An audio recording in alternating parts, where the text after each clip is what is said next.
ಹಿಂಗಾಗಿ ಇವತ್ತು ಟ್ರೈಬಲ್ಸ್ ಇಲ್ಲಿ ನಿತ್ರಾಣ ಸ್ಥಿತಿಯಿಲ್ಲ. ನಿಮಗೆ ಗೊತ್ತಿದೆ ಇಲ್ಲಿನ ಟ್ರೈಬಲ್ ಸ್ಥಿತಿಗತಿಗಳು ಗೊತ್ತಿದೆ. ಮೋಸ್ಟ್ ಪ್ರಿಮಿಟಿವ್ ಟ್ರೈಬ್ಸ್ ಅಂತ ಏನು ಕರಿತೀವಿ, ಆ ಪ್ರಿಮಿಟಿವ್ ಟ್ರೈಬ್ಸು ನಿಮ್ಮ ಚಾಮರಾಜನಗರ ಜಿಲ್ಲೆಯಲ್ಲೇ ಇದ್ದಾರೆ. ಅವ್ರು ಸಿಕಲ್ ಸೆಲ್ ಡಿಸೀಸಿಂದ ಸಾಯ್ತಾ ಇದ್ದಾರೆ, ಹಸುವಿನಿಂದ ಸಾಯ್ತಾ ಇದ್ದಾರೆ, ಮ್ಯಾಲ್ ನ್ಯೂಟ್ರಿಷನಿಂದ ಸಾಯ್ತಾ ಇದ್ದಾರೆ, ಅಪೌಷ್ಟಿಕಾಂಶದಿಂದ ಕೊರತೆಯಿಂದಾಗಿ ಸಾಯ್ತಾ ಇದ್ದಾರೆ. ಕಳೆದ ಬಿಜೆಪಿ ಸಭಾಗಿ ಎಲೆಕ್ಷನ್ನ, ಈಗ ಲೋಕಸಭಾ ಎಲೆಕ್ಷನ್ನ ಹಿನ್ನೆಲೆಯಲ್ಲಿ ಕೆಲವು ವಿಷಯಗಳನ್ನು ಹಂಚಿಕೊಳ್ಳಕ್ಕೆ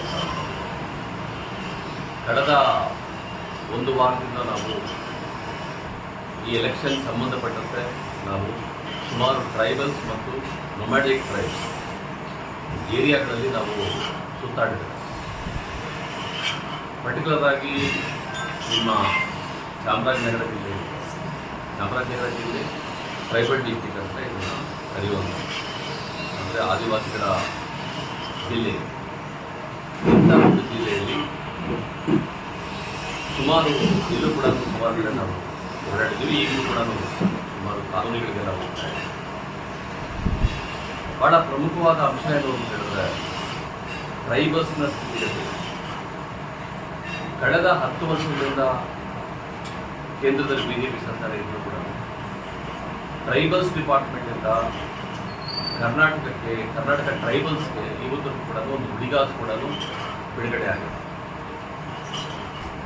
ಯಾಕೆ ಟ್ರೈಬಲ್ಸ್ ಬಗ್ಗೆ ಈ ಥರದ ಅವರ ಅಸಡ್ಡೆ ಇದೆ ಬಿಜೆಪಿ ಸರ್ಕಾರಕ್ಕೆ, ಅದು ಕೇಂದ್ರ ಸರ್ಕಾರಕ್ಕೆ ಅನ್ನೋದನ್ನ ಎಲ್ಲರೂ ಕೂಡ ಅರ್ಥ ಮಾಡ್ಕೋಬೇಕಾಗುತ್ತೆ. ಅವರು ಒಂದು ಕಡೆ ಏನು ಮಾಡ್ತಾರೆ, ಒಬ್ಬ ಟ್ರೈಬಲ್ ಹೆಣ್ಮಗಳನ್ನು ಪ್ರೆಸಿಡೆಂಟ್ ಆಫ್ ಇಂಡಿಯಾ ಮಾಡ್ತಾರೆ, ಮತ್ತೊಂದು ಕಡೆ ಅದೇ ಹೆಣ್ಮಗಳನ್ನು ಪಾರ್ಲಿಮೆಂಟ್ ಇನಾಗ್ರೇಷನ್ಗೂ ಬರ್ದಂಗೆ ನೋಡ್ತಾರೆ.